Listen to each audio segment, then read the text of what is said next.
Hi loves, welcome back to my channel. In today's video, I'm going to be talking about how I run my business as an influencer. So I've been creating content and doing social media since I believe 2015. So I think I'm coming up on my 8-year mark, which is actually so wild to think that I have been doing this for almost a decade. So with that said, a lot has changed over that decade and I've also learned a lot. But truly, even after all these years, I love what I do so much, and maybe not every day, but every week for sure, maybe every other day. I am just so grateful that I get to live this life and like truly do what I do and create content, connect with you guys, and basically have the freedom to design my own life. So with that said, let's just dive right into it.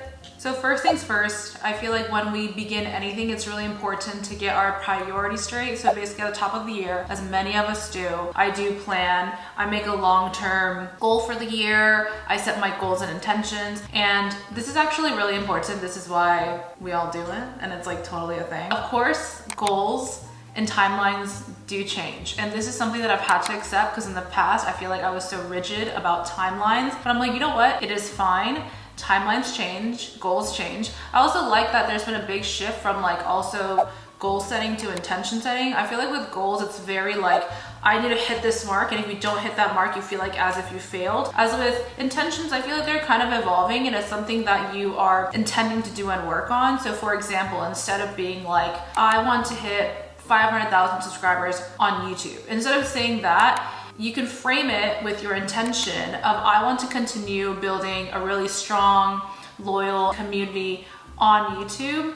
Because I feel like with that, I think that's a little bit more flexible and you don't feel like you've like missed a mark. Although I do set both kind of goals because at the same time, I think it is nice to have like that number goal in mind. I feel like that helps me to stay a little bit more motivated and then like I am chasing after something. Figuring out like what works for you and what will help you get there while staying motivated and not with so much like pressure. So this past year, I used this goals and intention list from Mariana Hewitt, and I really like this because it's very precise and it's very clear.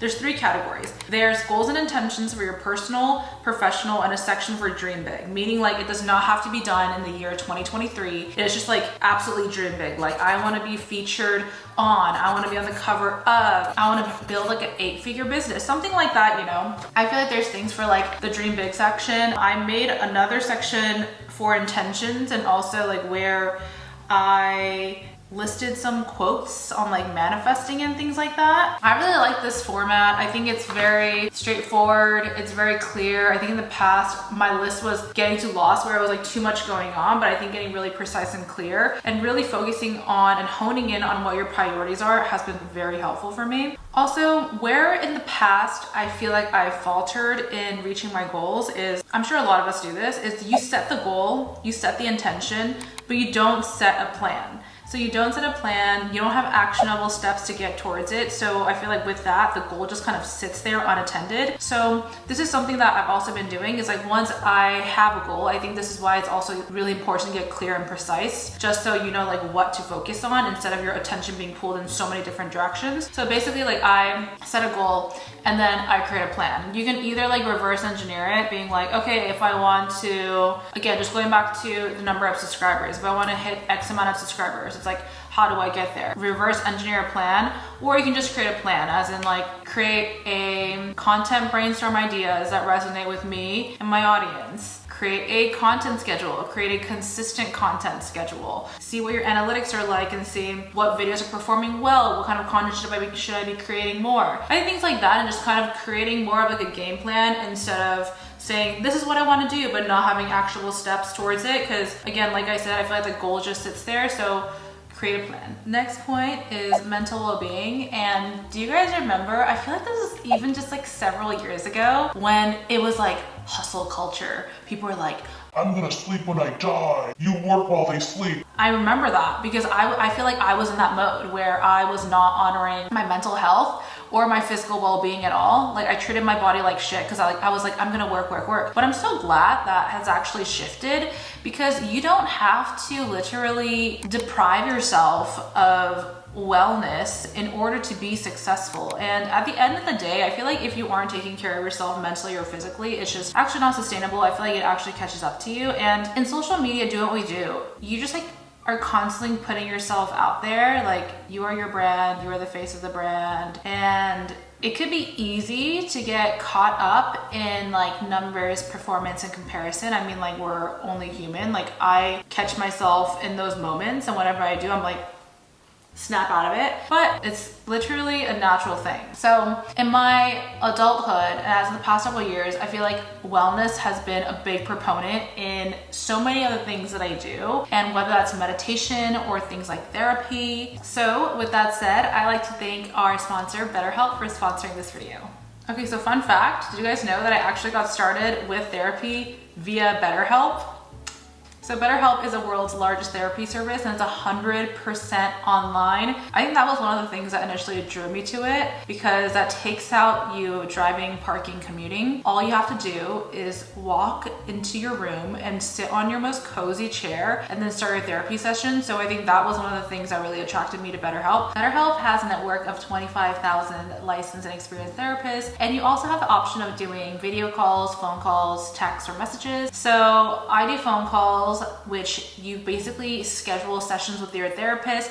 And then there's also messaging via their website or the app that you can do anytime with a therapist, so that you can message them any time of the day. So if you've been curious about therapy, which I feel like I was curious about therapy for years before actually getting started, and then after I started, I really saw the benefits. I understand why therapy is so important in your wellness routine and in your general lifestyle. So with BetterHelp, it's actually really easy to start. You go online and you answer a few questions so they know your preferences and can match you to your best therapist. And for if any reason your therapist isn't the right match, you can switch at no charge. When I first started, I believe I switched therapists once. She wasn't a match, so I think a few weeks later, I ended up changing therapists, and I've been with my same therapist for quite some time now. With BetterHelp, you get the same professionalism as in-office therapy with your custom-matched therapist, with basically the flexibility and a more affordable price. And you guys can get 10% off your first month at BetterHelp using the link below, and that's BetterHelp, BetterHelp. Next is to get clear on your brand. I did a rare day presentation on creating your brand, I think, or designing your brand like 2 years ago, literally in the pandemic. It was like a rare day. I was gonna post it, but never ended up posting it. Okay, I'm going off track. But anyways, in today's age of social media, everybody is a brand. I'm a brand, you're a brand, we're all brands. So with that said, I think it's really important to get clear on what your brand is, because designing your brand and defining your brand kind of serves as your North Star. At least it does for me, because I feel like if I didn't have a clear idea of what my brand was or what my brand pillars are, what's important to me as a creator, I feel like my content would be a little bit kind of all over the place. I wouldn't know really what to create, what kind of direction I want to grow in. So I think kind of creating these brand pillars, I did this year with my agency. I created brand pillars of like, what is important to me as a creator. And I feel like having those specific pillars has been really nice, because it informs all my decisions, small or big decisions. It's all informed by those pillars. And this informs, you know, who I'm partnering with, who I'm working with on campaigns, who my clients are. And even it's just down to even small things as to like who I'm receiving gifting from, which events I'm attending. I feel like these are actually all really important things to consider. So if there are dream brands that you want to work with, which I also do at the top of the year, is I compile a list of my dream brands in different categories. And again, I think having a clear vision of like, okay, these are the kind of brands and this is the direction I want to grow in, it helps me and informs the content that I'm creating. So it's important to ask yourself, like, what are my brand pillars, or what categories do I want to live in? Whether that's business and entrepreneurship, fashion, beauty, wellness, fitness, food, mommy. There's just so many different categories. So I think getting really clear and precise has been very helpful for me. For me, I found the best way to work with brands I really love is to show organic love for the brand. and really use the products, engage with the product, share it on my channels. And I feel like that's how a lot of the conversations do get started. Other times, I think it's like once you are in a brand category, like similar and like brands will reach out. So I feel like in the past, I was definitely just like a fashion girl. All I did was fashion. I started off on Instagram. All I did was fashion. And I still love fashion. Don't get me wrong. Sis loves her fashion. But at the end of the day, I think I really wanted to rebrand in a sense of, I want to create different types of content that create more positive impact. And I think that like feeds my soul. Like I think creating content that will, when you guys leave comments like, oh my God, this just got me out of my rut, or this made my day so much better, or like I needed to hear this. I feel like that's much better. It feels much better. I feel like it's much more fulfilling than like, oh, that's a dope outfit. But the girl still loves her dope outfit. Don't get me wrong. There's, you know, I love a duality. So editing and revising your brand is all part of the process. But again, doing this at the top of the year and like constantly checking in on it, I feel like is really helpful, just so like I am on track and I'm clear about what I'm creating and which direction I want to keep continuing to grow. The next one is to plan your content, plan your day, / progress over perfection. So again, times are so different because of TikTok and short form content. Like admittedly, I know that. And I have creator friends who have started off in the short form social media space, and seeing them work is so fascinating to me because on whim, they're like, let's do this video. Oh, I just found this audio. Let's create a video. And they're just constantly creating and turning on content so fast. And I'm like very freaking impressed. And I feel like I'm like trying to do that a little bit. And of course, if I get inspired by something, or also you have to keep it fun, I just do it on whim, which is totally, it's fine. I love it, it's fun. But at the end of the day, I am a planner. She is a planner. Maybe it's a Virgo in me, but I am a planner. So I have an Excel sheet on my computer where I basically keep all my content ideas. So I also break that up into categories, again, my brand pillars, and kind of like list them in sections. So I constantly have ideas to either shoot or film, or I have inspo, you know, for like ideas that resonate with me maybe that week or that month and I want to create. And then I also have a running list in my notes app on my iPhone, where if I have any like video ideas, I list it down so it doesn't escape me. I find that's actually really nice for me to just have ideas that I could just refer to and go back to, and I don't have to like constantly keep thinking of on the top of my head. So again, like that works for me. You have to figure out what works for you, but she's a planner. So I'm a full-time content creator, meaning I am self-employed.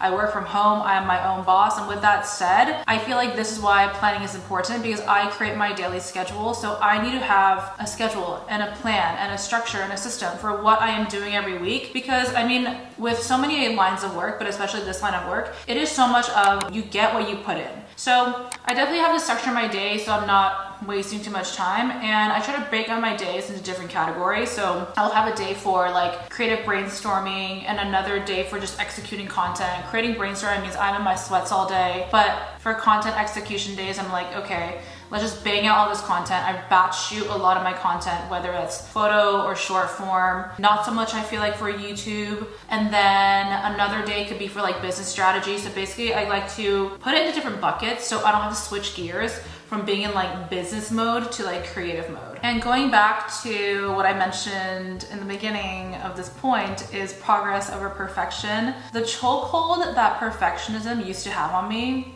was intense. Like I was such a control freak. I felt like nothing was good enough. It wasn't ready to put out into the world. But what I've learned through years of trial and error and just like grappling with perfectionism is like you have to put your work out into the world, and you have to really just learn as you go. And like I feel like you just have the courage to put your work out there, whether it's well received or not, whether if it gets like no views or something. I feel like you still have to put your work out there, because that's how you're gonna grow and that's how you're gonna eventually get started. I feel like it's using that like muscle you're like not used to using. YouTube, for example, I started YouTube, I think my first video was like 7 years ago, and then I kind of didn't do YouTube, and then actually got back on and started officially doing YouTube a year ago. So don't let perfectionism or the fear of what others think of you get in the way. Remember that people are gonna judge nevertheless, so do what you want because they're gonna judge nevertheless, so do what you want. Next is to surround yourself with the right people, whether that's hiring or delegating. So dependent on the stage of your career, you may or may not have a manager. When I first started, I definitely did not have a manager. I managed myself, and one, I did that because I was too new to be signed to an agency. But second, I also wanted to know the works. I wanted to know the ins and outs of managing myself, whether that's negotiating contracts, not my strong suite, and then negotiating my rates, and also just being the point of contact with my client and with like client relations. And I think I did that for the first couple of years, and it was a good experience because I did get to see how things kind of worked on the back end. But it being not my forte, luckily I did get a manager a couple years later. I have a different manager and agency now, which I've been with, I think, for like the past 2 years or something, and they're absolute game changers. Let me tell you why. Your managers basically help you like 360 plan and strategize. So remember how I mentioned before, like building your brand pillars? That's something that my managers and I worked on together, and they just provide so much invaluable insights and knowledge because they've been in the industry for so long. They know the business side of it, they know the legal side of it. So having a team that's their forte, taking care of all that, and you guys being on the same team, you guys all having the same North Star, working together towards the same goal is so helpful. So basically my managers do all my contracts, my negotiating, manage my campaigns, help me strategize, help me plan for the long term. But also it's like they're really great people, and I just like love being around them. So I think that's also really important to consider too. It has to be a business relationship, but also a good personal relationship. Feel like it has to strike a good balance, and it has to feel real in your gut. I'm such a gut person. I'm like, does it feel good in my gut? With that said, because they're taking care of all of that, I get to focus on what I'm good at, which is creating content and doing all the creative things that people hire me to do. And of course, everything is a learning experience, meaning like in the past, I've had managers that weren't so great, but it's all a learning experience because with each manager, it's like a relationship. You learn from it, so you know what to look for in the next, and you get more clarity as to what is really important for you and like what you need. Again, this depends on the stage of your career, but I think it's really important to hire and delegate. So again, just going back to the grip that perfectionism had on me before, I wanted to do everything myself, and I also thought I could do everything myself. I was like, I want to edit this myself, I want to shoot this myself, like everything needed to have my touch, I think, which is important to a certain degree. But I was having this conversation with Kellen, he was like, that is actually your ego talking, thinking that you can do a better job than someone else that's like their expertise and their full-time job. That's actually why I hired a video editor for my YouTube before I was doing that all myself. Granted, it's fun.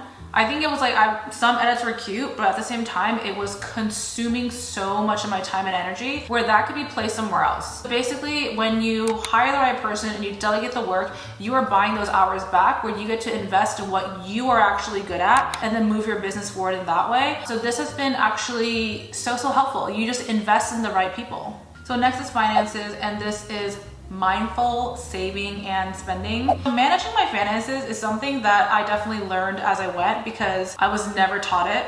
We're never taught in school. I was never taught from my parents. It was very much so a learn as you go system, which I think a lot of us are in. So at this point in my life, it's not only important for me to save, but also invest. But again, I think this is because I am older, but again, it's not my forte. So we have a financial advisor that helps us with our investments. But before, all I did was save, which I think it still is good. But now I'm a little more strategic. Instead of having some things just sitting in my savings account, I'm like, how can we invest that so the money grows? I know not everyone has access to that. And I also know there's a bunch of places like Robinhood and things like that do investing for you. But since I personally used it, I feel like I can't personally recommend anything. But I would just go back to talking about like when I first began and what my money habits were then and what my money habits are now. So when I first started my career and then I started making some money, I feel like I was spending a lot because I was like, oh, it's exciting. I think when you're first starting to make money, and I was spending a lot of like designer things, lots of material things, which I would lose interest in quite quickly. And I feel like I caught onto that really fast. So the way that I thought about big purchases, material things, designer things kind of shifted. So the way that I looked at it is, again, it's going back to investment or like return on investment. So if I was going to buy something from a luxury brand, I was like, okay, I want to buy this because first of all, if it just brings you joy and you feel like you should treat yourself because you deserve it, absolutely yes. But I think also the way that I looked at it was, okay, if I want to work with these luxury brands, then let me buy these brands, wear these brands, support these brands, get noticed by these brands, and kind of get those conversations going. So I think that's how I thought of my big purchases. And then pretty much I would just like constantly rotate items out, meaning I would make my money back. So if I bought a designer item and like it's gone through its rotation, I'm like, I love you, but I'm over you. I basically would sell it on like a consignment shop, so I get some of my money back, or constantly have a flow. I also don't get attached to my items, and I don't like it just sitting and compiling. So I'm very much so like something in, something out. And I think when I was in savings mode, I was thinking about, okay, like where can I cut small costs? And I think it was a lot of eating out, spending unnecessary money, or trying to live like a premium lifestyle when I just didn't have the means to yet. And I feel like those are kind of like what I practiced. So as an influencer, I think another great way to make a little bit of side revenue is by using affiliate links as well. And then other things that I use a lot are like cashback things like Ebates, now called Rakuten. There's another plugin I use called Honey that basically finds like online discount codes for you. I always price compare across like different retailers before I find something to make sure I'm getting like the best value or the best cashback. Same with my credit cards. I make sure that I have a card that gives me a lot of points and benefits. And with that said, I predominantly use my credit card. I never, ever, rarely use my debit card. I use my credit card so I can build my credit, but obviously with that said, you have to pay your credit card bills on time. The next one is ask for help. I feel like this is something that I'm still working on. A lot of people are willing to help and give you advice than you think. So I feel like if it's within your network or within your friend group or something, I think it's okay to ask for help. Like you don't have to figure everything out on your own, and you definitely don't know everything. So I definitely think it is useful to ask for help. And also in the past, I wouldn't ask for help because I was like, oh, I don't want to feel like a burden, or like I don't want to get rejected and like left on red. But the thing is, even if you ask for help and you reach out and the answer is no, you're fine because you're still in the same place as you were. So nothing has really changed. And I feel like with the fear of rejection, I feel like I've talked about this before. It's something that's gonna happen inevitably in life. And this is something I think like in the past, I used to take rejection really hard. Now I'm like, okay, rejection is redirection. The next one is just go for it. I was gonna do just do it, but I was like, is Nike gonna come after me? Can I even use that? So just go for it. If there's something I've been waiting to do, just go for it. I feel there's so many times when people will message me and they're like, oh, I've been wanting to start my business or start my YouTube channel. And my advice to you is just get started and like upload that first video or take that first step, because that is really the only way that you are going to progress and move forward. And I know that it can be so scary, but I feel like you just have to muster up that courage and do it. And I'm telling you, it's gonna be so, so rewarding. And like I've heard this, I forget where I heard this. Maybe it's a sports quote, I don't know. But basically the quote is, we miss all the shots that we don't take. And I know that when you're trying something for the first time, you're in a new space or it's something novel, you can definitely be ridiculed at first. So I think also know that that may happen, but it's totally fine. So when I first started my Instagram a few years out of college, I feel like it wasn't the social media beast that is now. Like so many people want to get into the influencer space. I feel like being an influencer is something that people seek. There's like classes and courses on it now, but I think when I first started, definitely was not the case. But obviously when I graduated from USC, a lot of my colleagues that were in like tech or finance, like they would just mock me and be like, oh, like all you do is take photos and things like that. But honestly, that like didn't even bother me. I think the reason why it didn't bother me is because I really loved what I was doing, regardless of what they said. I feel like growing up, people have always said things to me or like said things about me, whether it was like the way I wore makeup, the way I dressed. So I feel like I was kind of like used to all those like little nudges. So I think like when it came time to do social media, and even though people thought it was like really strange at that time, I really loved what I was doing. So I was like, okay, well, I'm just gonna keep at it and keep doing it. It's sustained and I still love what I do. Like obviously it's evolved and changed so much. So I think the core of it too, being an influencer, you really do have to love the work that you're doing and love the work you're putting out there. And also you just like can't be afraid to like fail or like go through like your flop era. I feel like sometimes you just have to like be cringe This all sounds so very TikTok. Sometimes you just have to be cringe, okay? You just have to put it out there, and I feel like you just have to do it. And just progressively as I get older, I feel like I'm getting more comfortable with the concept of failing. You're not a failure because you fail, but I do feel like if you are failing, it's not even a bad sign. I think if you are failing, that means you're trying something new, you're aiming high. I feel like you have to fail in order to succeed at some point. So it really just is about learning from these moments, right? So to bring it all home, be consistent, keep at it, believe in yourself, be your own best cheerleader, and be stubborn on your goals, but flexible in your ways. And thank you guys so much for watching. That was my video, and I'll see you guys on the next one.